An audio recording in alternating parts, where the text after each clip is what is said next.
Jadi saya rasa program ni bagi saya penting.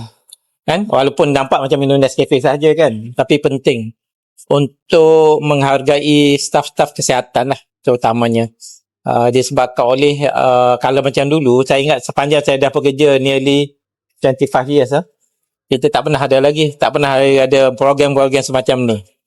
Jadi ini adalah satu langkah yang baik lah untuk menghargai staf-staf kita supaya staf kita rasa dihargai.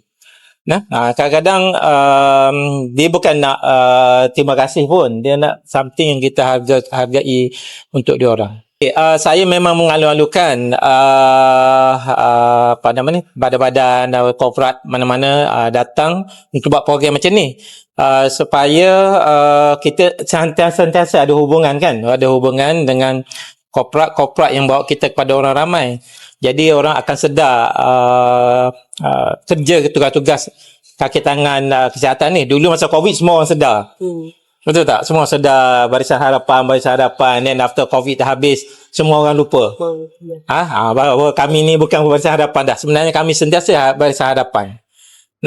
Jadi dengan ada program macam ni, saya harap dia sedikit sebanyak dapat membantu boost semangat untuk kaki tangan kesihatan. Dan juga untuk membantu pesakit kita lah. Dari pihak Nestle, sebenarnya seperti yang dikatakan oleh Profesor, kita di pihak Nescafe believe, kita percayai yang frontliner semua bukan saja perlu dihargai, malah kita pun nak menyuntikkan semangat everyday.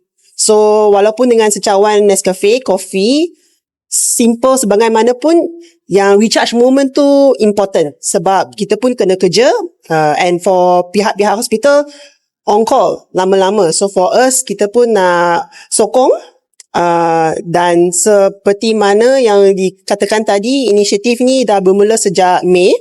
Kita berharap untuk meneruskan kerjasama dengan pihak-pihak HPUSM dan moga-moga kita pun boleh inspire warga-warga hospital, warga-warga Malaysia untuk continue semangat setiap hari.